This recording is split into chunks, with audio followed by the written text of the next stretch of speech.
You're listening to Dodge Movie Podcast. Your hosts are Christy and Mike Dodge, the founders of Dodge Media Productions. We produce films and podcasts, so this is a podcast about films. Join them as they share their passion for filmmaking. All right, welcome back, everybody, to this episode of the Dodge Movie Podcast. In this month of November, we are celebrating the silly movies about politics in honor of Election Day, which occurs in maybe even this week that this episode is coming out. So we are talking about Dave, directed by Ivan Reitman, starring Kevin Kline, Sigourney Weaver, Frank Langella, Ben Kingsley, Laura Linney, Stephen Root, Charles Grodin, Ving Rhames, Bonnie Hunt, and Kevin Dunn. Star-studded. It takes place, obviously, the filming locations are the state capitol, Richmond, Virginia, D.C., and Maryland, with one of the locations they used was the L.A. Botanical Gardens, which I think there's a scene where they're in the Rose Garden, and they use the L.A. Botanical Gardens, and it was written by Gary Ross. It came out in 1993. It's about an uncanny presidential lookalike named Dave, who is recruited by the Secret Service to become a momentary stand-in for the President of the United States. The tagline for this film is, "In a country where anybody can become president, anybody just did." Anybody just did is probably how they would say it. Another tagline is, Dave Kovic was just an ordinary guy. This isn't really a tagline. This is way too long. But yeah. Dave Kovic was an ordinary guy who was asked to impersonate the president. When they gave him a chance to make the country better, he did.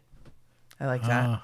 Yeah. I think that's the Pollyanna. What's the word for, like, just hopeful? Oh yeah, idealistic thinking that we all would love to have come true. So this movie is predicated on the popular misconception that the president is responsible for decisions of the federal government, and thus, if you just got a good person in there somehow, things would be different.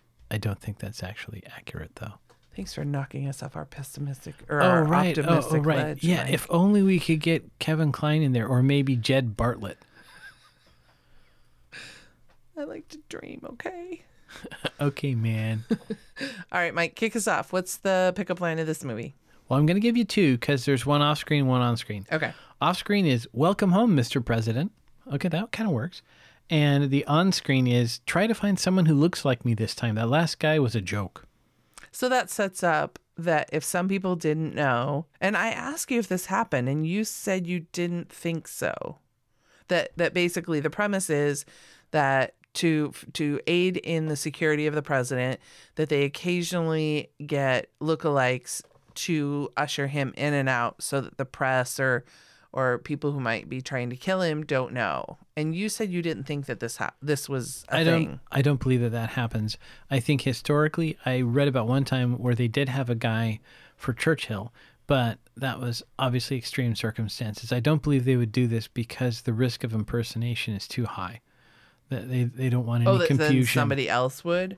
Well, just because they don't want anybody confused about which of the two dudes to listen to. Right. Oh, I see. Yeah. But I have heard many celebrities do this. Yes, and celebrities don't have the football that has the nuclear launch codes with them. So that's, I think, the difference. Okay. Which, by the way, if there's anybody out there who's looking for work and happens to look just like me, I would take that if somebody wanted to come impersonate me and go to places I don't want to go. Where don't you want to go? I'm not sure, but I think I would find out really quickly if I had a guy to go for me. You'd be like, "Oh, yeah, my mother needs some help with, Chickless, get on that." I'm sorry, Michael Chickless. I thought the joke worked. I apologize for saying you're as bad looking as I am. That's fine. Okay, so after we meet the president and get familiar with his premise, then we meet Dave. And we're introduced with Dave. He's riding his bike down a very bucolic street set in, was it like New England or Vermont? I think It was Vermont. Now, I want to say he's also singing a tune from Annie, right? The musical. Right. Is he singing Hard Knock Life? I forget the exact song, but I made a note because it reminded me of In and Out, also starring Kevin Kline, right? Right. So, and he also, I believe, has a bicycle he rides in that. So I didn't know if there was a specific... Oh, no, he's singing a song from Oklahoma. I wrote it down. He's singing... Oh, you're right. Yeah, it's from Oklahoma. I think he sings both, actually, now that I look at my notes. Oh, okay. And he's waving to everybody, showing us that, like, everybody loves Everybody Dave. loves It's like, Dave. hi, Dave. And he's like, hi, Fred. And hi, Mabel. And Right. how are the kids? Like, Right. it just shows that And then everybody in the town loves him. He gets to his office and he's helping the unemployed people who Yes. are all worthy, deserving souls with really tug at the heartstring stories find work. And he's leaning on people to make a spot for this person. And they really show that he's incredibly like big-hearted. He's just the best of humanity. And I will also mention that from the category of show don't tell, early on they talk about like tickets of some sort, and they show that he has a used baseball glove in his drawer, and it comes back later when he is impersonating the president. So that was good. And it does set up a very famous scene that most people remember from this film, in that he's trying to find jobs for these women who are kind of down on their luck. And he calls his good buddy Charles Grodin, who has an accounting firm. And it's funny because you say like he cares about all these people, but in a way he's blind that he is stretching poor Charles Grodin thin. Yeah. Because he's like, I can't afford to hire all these women. And Right. he's just like, you'll figure out a way. Right. So he's nice, but to everybody but almost like, Well, and it's basically his best friend. He's unrealistic is Yeah. what they're trying to show us. He's like Yeah. idealistic, right? Yes, yes. Who cares about balancing the budget? Yeah. So I love, because when he gets tapped to go impersonate the president, he's basically now going to be absent from his Vermont life. And, Right. but they can't let anybody know where he's going. So I thought it was very, very clever, because his assistant in his office makes a comment, I think, before he gets tapped to be president. And she says something like how he's always looking out for everyone else and not himself. And so when he calls, she misunderstands and thinks that he's run away with a woman. And so she's like, oh, he's finally found love. And so she doesn't question now that he's going to be absent for weeks on end. Right. Yeah. And she even, I think, kind of covers for him with the other townspeople that are like, where's Dave? And she's like, oh, he's off, gallivanting the Caribbean with yeah. his love. So I thought that was really clever, because that's something that I think audiences would have went like, wait a second. Well, and I think they're already stretching kind of the bounds of suspension of disbelief in a certain sense. I mean, this is a lighthearted comedy. Right. Let's not look too closely. Right. But the premise that you would get a stand-in just so that the president could bang some... No, but that's not what he's doing. He had a coma, I thought. The real president was in a coma, remember? Right. From banging like a that's secretary. right. That's right. Or That's someone. right. And obviously they're calling back to John F. Kennedy Jr. and the purported philandering and tunnels of women being shuffled in. So there's a little bit there where they go kind of like, I made a note that this is a little bit broadly drawn in that the original president is such a total weenie. And like the evil chief of staff is really almost like a mustache twirling kind of villain. Yeah. But like I said, by the premise, by the bit, that's the film. They establish early on that's kind of how we're going to approach this one. Right. And I think too, if big if this was going to be the way that they would do things, it would strictly be for public events. And I think there's enough people in the Oval that would understand that they don't have to keep the ruse up in front of like the cabinet members. Right. They would just know, okay, the president is 60 feet under in a room where he's recuperating from his coma, his sex-induced coma. I don't know if that's a thing, but it is in this film. And we're all going to business as usual, except when we have public events, then we're going to, trot out Dave. Yeah. So that is actually brings up an interesting point. One of the things that I read in the trivia about one of the films for this month, I wish I could remember which one, is they said there was one of them that actually followed the correct geography of Washington, D.C. That in movies, a lot of times they'll skip over, they'll just bip around town back and forth without paying any credit to the actual time it would take to travel this way or the other. But in this case, specifically the geography of the White House, it's hilarious in these films to watch how big and complicated and completely unsurveilled the White House is in these films, right? So in this film, they have, you mentioned it, the hospital suite 60 feet underground, right? Mm-hmm. I don't believe they do that. They actually take him to like Walter Reed or some actual real hospital. Right. It's not just like in the basement. Well, we got a lung machine. I think we'll be good.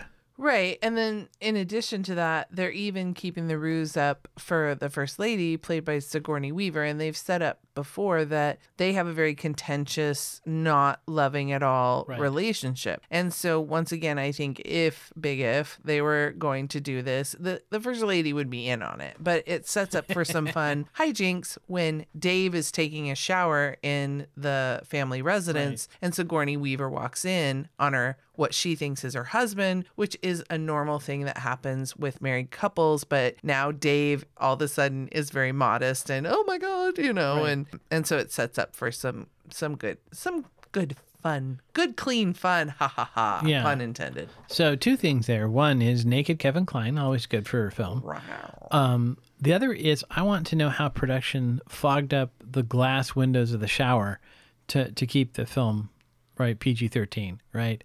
Because they were able to control the fogging so that we could see the upper part of him so he could act and not see the lower part. I bet you it's something like they sprayed hairspray or something. Oh, yeah.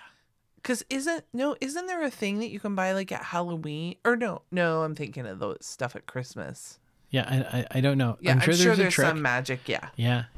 We got to talk to the grips or the set people and see what they did. And they probably just said, we just turned on the shower for a while and let it steam up naturally. No, they wouldn't have, because that room is too big. It would fade. To actually, and you wouldn't be able to control it. Yeah. Right. I'm sure they had one that they could control. But sometimes it's the easiest solution that is the case. It is sometimes, sure, yeah.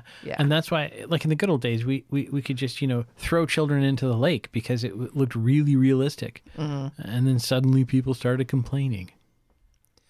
There's some fun scenes, like a montage of where he has to start studying like the branches of government and the different cabinet members' names and practice speeches. And then there's a fun gag. He is signing a law into, a bill into law. Is that how you would say it? Okay. It turns out Schoolhouse Rock wasn't as effective as we thought. Oh, I don't know. And he holds up the pen and he goes, "Can I keep this?" Yeah.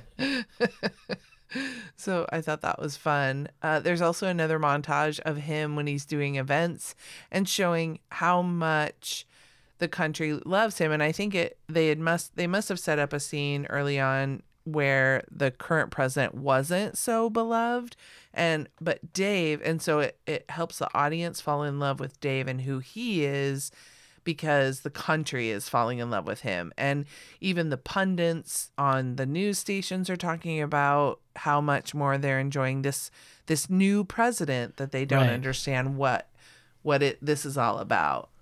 I think Kevin Kline did a great job when he was playing the first president of the presidential hand gestures. So my question is whether actual candidates for the office of President of the United States go through training on presidential hand gestures, or is this just something they take on themselves to practice at home at night? You mean polite gestures, correct? Yeah, I think they've mastered the impolite gestures from birth, but there's all these strong hand gestures that they use. Right, and we have all this great Washington iconography, and then kind of appeal to who he is. They start putting, or I think the president was in the Yale t-shirts versus then Dave, who was just kind of in his like button down collared shirts. And so it sets up for the scene that is like kind of the most well-known. This, I'll say the first well-known, because there's another fun one later. But Frank Langella, who is I think he's like the chief of staff. Yeah, I think he plays the evil chief of staff. And he's getting annoyed that Dave is starting to feel a little bit of power. Dave's getting drunk off of power. And Frank wants to kind of cut him down a little bit and let him know that, look, you're small town ways you can't bring to the big city and change us. And he says, if you can cut $615 million from the budget, you can keep your shelters, because that was the thing that Dave was fighting for at that point. So Dave, being the problem solver, man after my own heart, calls his good buddy Charles Grodin. If I know anybody who knows numbers, it's my buddy, and he has him come to the budget meeting. And he's sitting around like that super long, well-known table, conference room table, with all of the cabinet members sitting around. And first, him and Charles Grodin go through the budget, and then now they're sitting in this room. And they just start going kind of almost like line item by line item. And he just starts going, so-and-so, the Secretary of the Interior, do you really need this? And there was like almost like a banking thing, and it was like, if we put this money here, then it'll make this much money, and can you deal with that? And the person happily is just like, oh, of course we can. Now, anything I know from anybody in this situation, people guard their budgets very strictly, and I don't think it's as easy as just, hey, what if we did this? And they gratefully just go, sure, no problem, cut my budget. Well, here's the fundamental problem that we have to suspend our disbelief for this film to make any sense. And that's that in a contest where there are hundreds of millions of dollars on offer, the person who's willing to lie, cheat, and steal has a competitive advantage. So that's why we know that the people who sit around that table in Washington for real are the ones that are willing to lie, cheat, and steal, right? So the really good guys who are like, hey, I'm just here to try to help out the homeless, man. They don't make it out of whatever charity they start in, right? They're just not, they're competitively not going to make it there. But that whole balance the budget thing really, I think, is the premise, or shows the appeal of this film. It's this populist mentality of, look, how hard could it be? And if we all pitched in and just tightened our belts in our own little area, what great change we could make in other areas, right? And if you've ever dealt with government, you think, oh, there's a lot of belt tightening that we could do here. There's a lot that's wasted.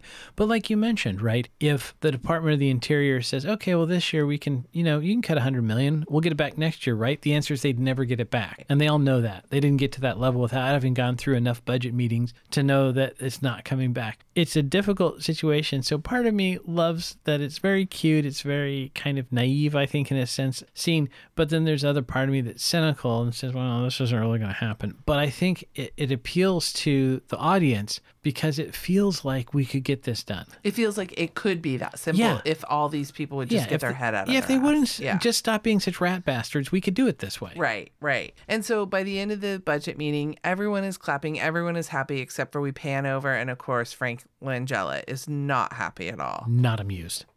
And I did comment in my notes. I was just like, there's no way all those people would be happy. There'd be one person that was pissed that, like, Ed down there, he didn't have to give up as much as I did. I mean, they're not everybody would be happy, but I think they'd all be angry. Yeah. And so there's a huge amount of that in this film, and that's okay. And I think it works. And with some of the other films that Kevin Kline has been in, I think he has enough kind of charisma to sell this. And oddly, Sigourney Weaver does kind of work in the role as the First Lady, even though in my notes I kept referring to her as Ripley, but that was Aliens. So, and she's starting to soften for him too, because I think it was for Dave, he is projecting feelings that one would feel over a spouse, not realizing that the real president and Ripley are at odds. And so I think when he sees that she cares about this shelter so much, he's like, well, then we have to find the money to save it. And so she, of course, is taken aback because her real husband wouldn't even extend that kindness to her. Right. He looks like her husband, but he's not acting like her husband. Which you would think a spouse would know immediately, and it would creep you out. So I think, again, part of the premise of the movie is that she sees the person that she was attracted to originally, but now they have an even better soul, right? It's an upgrade. But I do think if it's the person that, like the physical person that you thought you knew in a totally different personality, I think it would be very difficult to get past. Mm-hmm.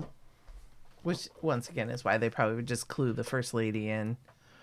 Right, so she wouldn't freak out on the balcony. Who the hell are you? And push him over.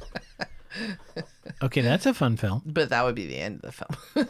Yeah, President dead in the rose garden. Yeah. Right.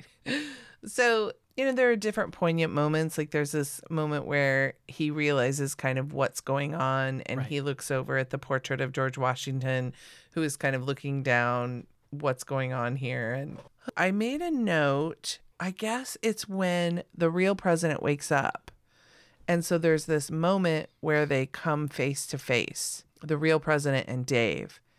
And I was like, in 1993, were the visual effects such that I think probably what they had to do is obviously film Kevin Kline, coming in from camera left and coming in from camera right, and then blending the line that would be between them. Whereas now they would just almost copy and paste and flip it.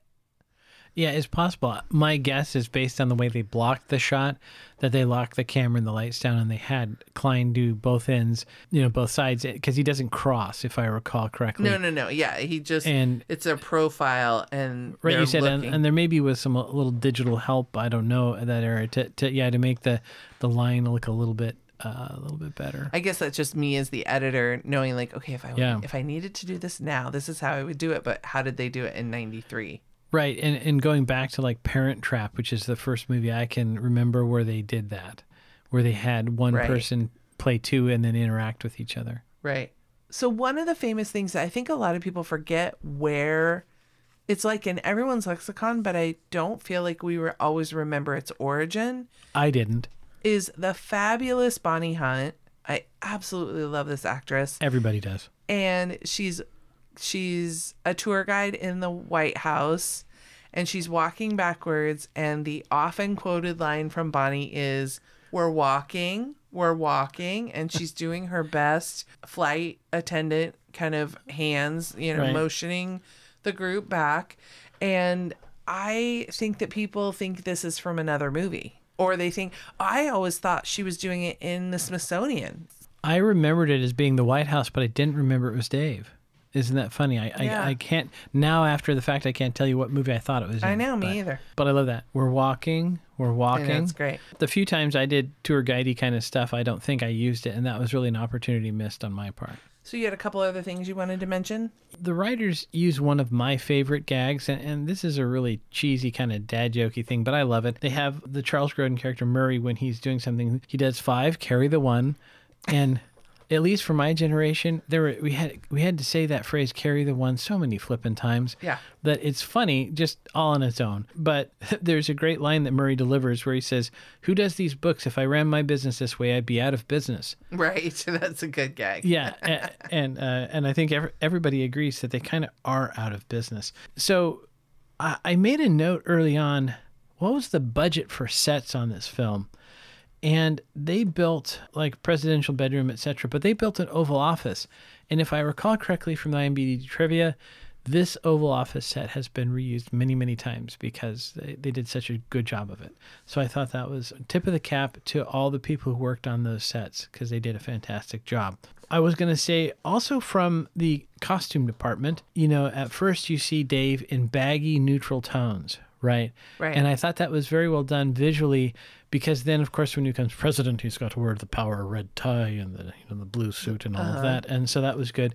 But it was hilarious that before the Marvel Cinematic Universe was a thing, they already were invoking Marvel rules. All he has to do is put on a ball cap and no one recognizes him.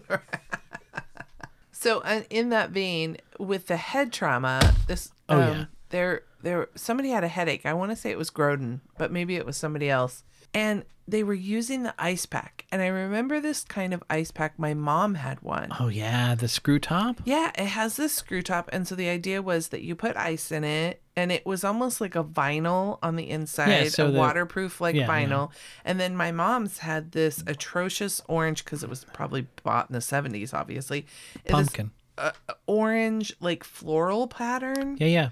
And it was cloth, and we had it so long that it even kind of pilled a little bit, and so it wasn't gross on the inside, But and then you'd put a little bit of water in there because that would kind of almost like activate the ice, and then you screw the lid back on. And if you held it just free, it would kind of look more oblong, like vertical kind of. And then when you put it on your head, it like spreads out. Like an octopus. Right.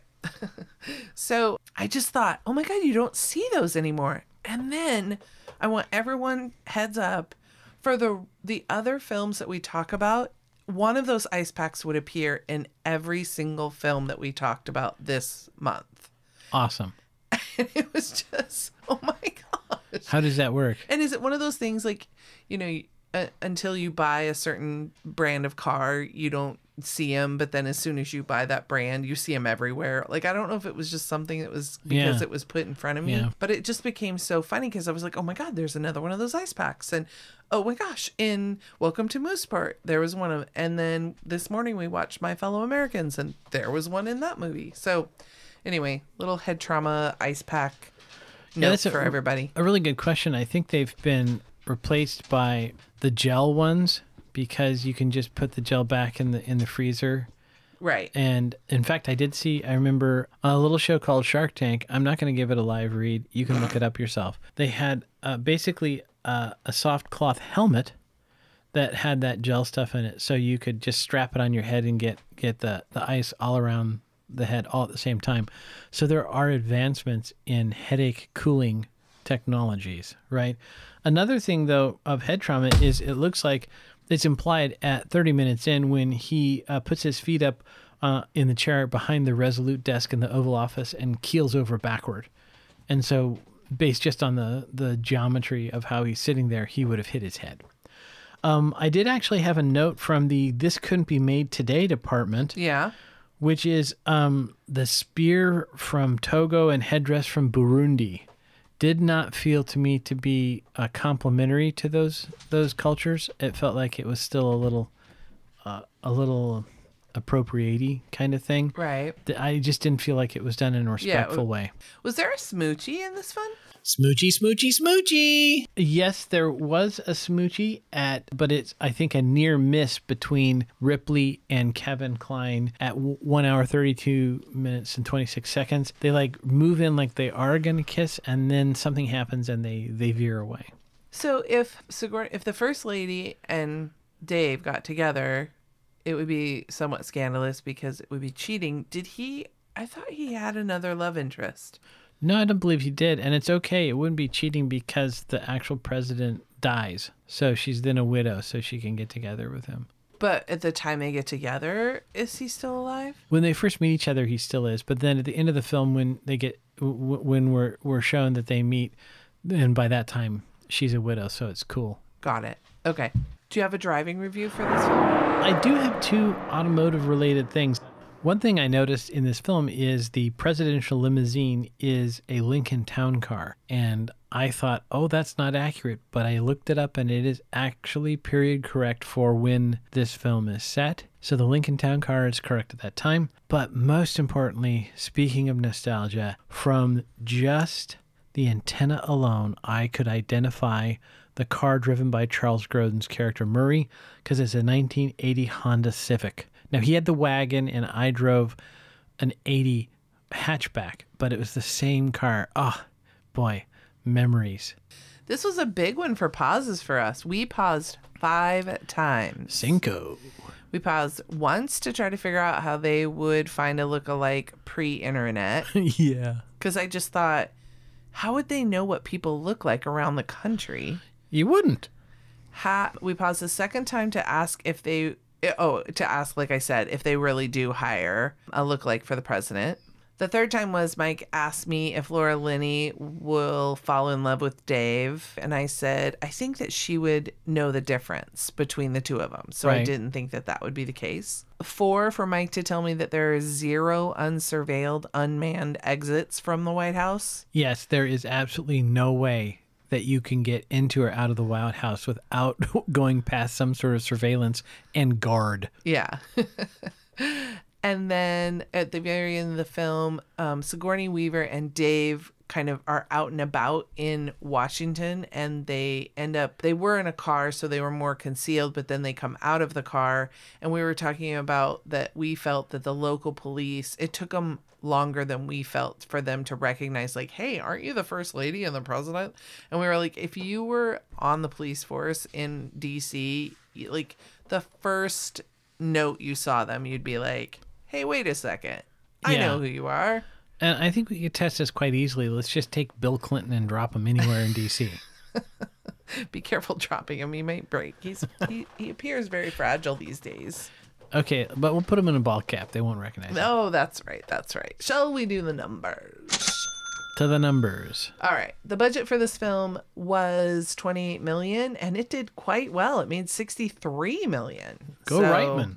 I know. I didn't remember it being that much of a success, but I didn't think so either. A lot of people I talked to remember it, so, it was. It scored 6.8 on IMDb. It's just under 2 hours at 1:50, 1 hour 50 minutes. It's rated PG-13. It's a rom-com. Like I said, we paused 5 times. It was put out by Warner Brothers, and it actually won, the screenplay was nominated for an Oscar and Best Picture and Best Actor. Kevin Kline was also nominated for the Golden Globes. They like Kline. Yeah. I saw him on the big screen in A Fish Called Wanda, and I liked that performance. So good. So good. Okay. All right. One thing, everybody. We are 3 weeks away from our Christmas films. And this month, we are going to be talking about Christmas films that every December does not go by without the Dodge family watching these 4 films. They're our core go-to films.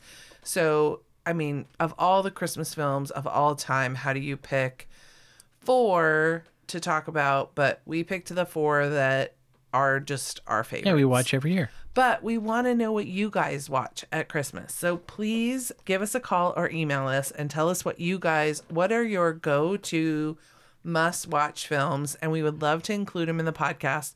I'll either read them out if you email me, or I will we'll play your audio. So give us a call at 971-245-4148 and tell us what your family watches at Christmas time. And you can ask to be made anonymous, or we will play your voicemail on air. Or you can email me at christy@dodgemediaproductions.com. Let's see, next week we are going to be talking about one of Mike's favorites called Welcome to Mooseport.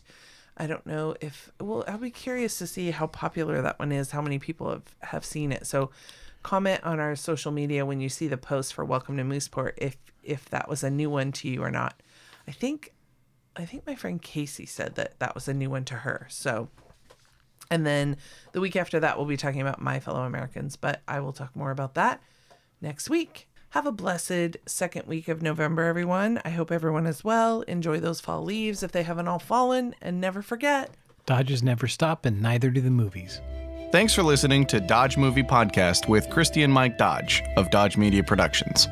To find out more about this podcast and what we do, go to dodgemediaproductions.com. Subscribe, share, leave a comment, and tell us what we should watch next. Dodges never stop, and neither do the movies.